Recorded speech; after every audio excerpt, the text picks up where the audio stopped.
Hello friends, সবাইকে নমস্কার জানিয়ে শুরু করছি নীলিমা রেসিপির আরেকটি নতুন পর্ব। আজ আমি আপনাদের সাথে শেয়ার করব নতুন একটি ভিন্ন স্বাদের রেসিপি। তাহলে চলুন রেসিপিটি বানাতে আমাদের কি কি লাগছে দেখি। নিরামিষ দিনে বানিয়ে ফেলুন ঘরোয়া পদ্ধতিতে পনিরের তরকারি। ভাত কিংবা রুটি পরোটার সাথে এই পনিরের তরকারি কিন্তু ভীষণ ভালো লাগে।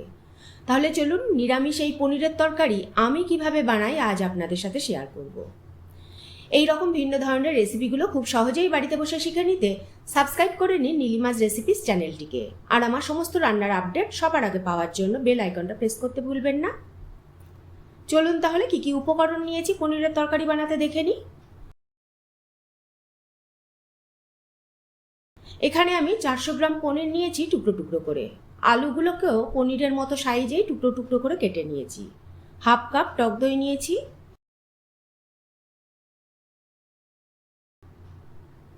গুঁড়ো মশলার মধ্যে নিয়েছি 1 চামচ লঙ্কা গুঁড়ো, 1.5 চামচ জিরে গুঁড়ো, 1.5 চামচ ধনে গুঁড়ো, 1.5 চামচ আদা বাটা।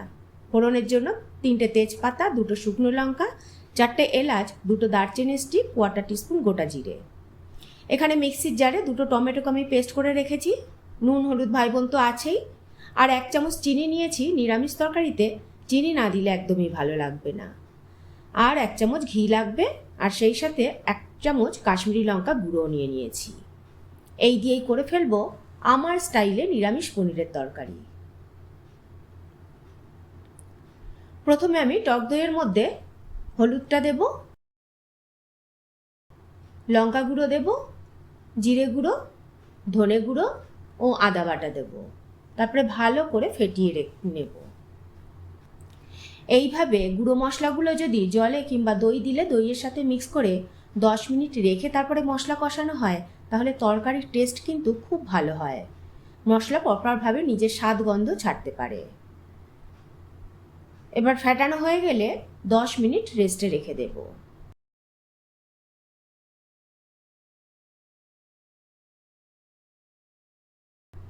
এদিকে দেখুন, প্যানে আমি হাফ কাপ মতো সর্ষের তেল দিয়ে দিয়েছি। গরম হলে আলুগুলোকে দিয়ে দেব তেলের মধ্যে। এবার অল্প করে নুন দেব আর হলুদ দেব।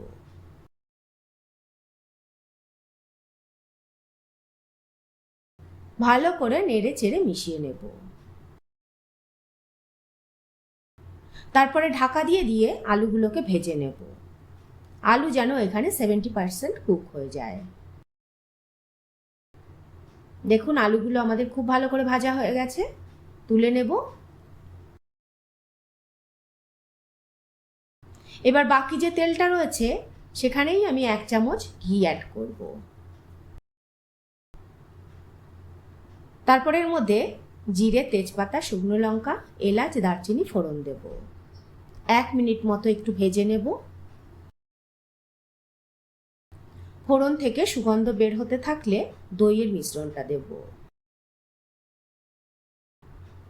তারপরে এর মধ্যে টমেটো পেস্ট দেব। ভালো করে মিশিয়ে নেব। তেলের সাথে ভালো করে মেশানো হলে এবার পরিমাণ মতো নুন দেব। চিনিটাও দিয়ে দেবো এই পর্যায়ে। আবারও ভালো করে মিক্স করে নেব সব কিছু। তারপরে ঢাকা দিয়ে ধিমে আঁচে মশলাটা কষিয়ে নেব। 5 মিনিট ধরে আমি মশলাটাকে কষিয়ে নেব। মাঝে মাঝে কিন্তু ঢাকা খুলে নেড়ে চেড়ে দেব, যাতে তলায় লেগে না যায়। এবার ঢাকা দিয়ে আবারও 2 থেকে 3 মিনিট কষিয়ে নেব।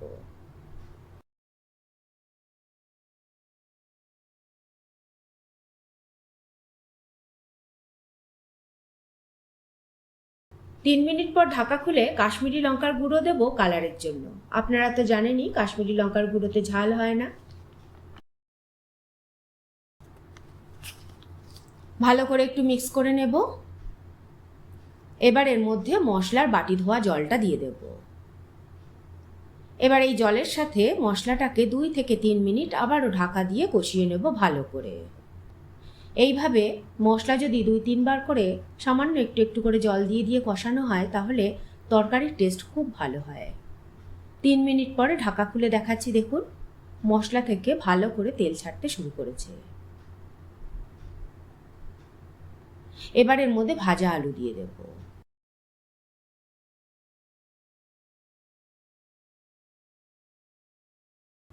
ভালো করে নেড়ে চেড়ে মশলার সাথে মিশিয়ে নেব।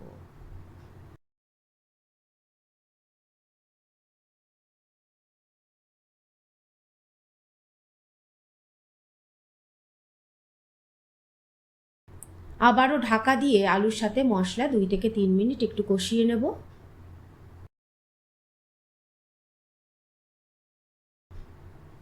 এবার 3 মিনিট পর দেখুন আলু আর মশলা সুন্দরভাবে কষে গেছে। একটু নেড়ে চেড়ে দেব।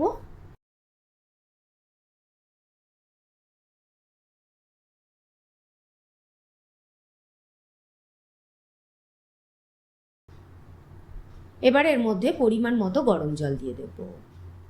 যে যেরকম ঝোল রাখতে পছন্দ করবেন সেই অনুযায়ী জল দেবেন।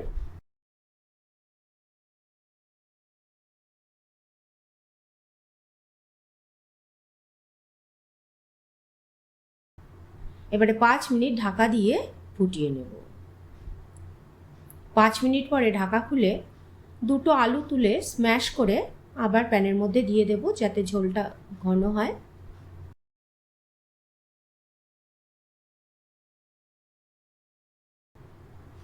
এবার এর মধ্যে পনিরগুলোকে দিয়ে দেব।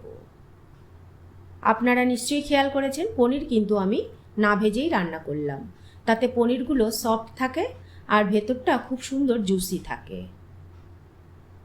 এবারে ঢাকা দিয়ে 10 মিনিট ফুটিয়ে নেব। 10 মিনিট পর দেখুন নিরামিষ পনিরের তরকারি একেবারে রেডি। সার্ভ করব। ভাত কিংবা যে কোনো রকম রাইস, পোলাও, রুটি, পরোটা, লুচির সাথে এই পনিরের তরকারি খুবই ভালো লাগে। একবার হলেও ট্রাই করে দেখার অনুরোধ রইল। আর আমাকে কমেন্ট করে জানাবেন এই পনিরের তরকারি আপনাদের কেমন লাগলো।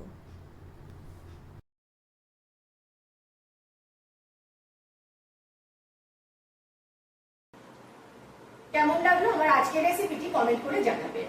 ভালো লাগলে একটা লাইক করে দেবেন। আপনাদের একটা লাইক আর কমেন্টই আমাকে উৎসাহিত করবে পরবর্তী ভিডিও বানাতে। আজ তাহলে এই পর্যন্তই।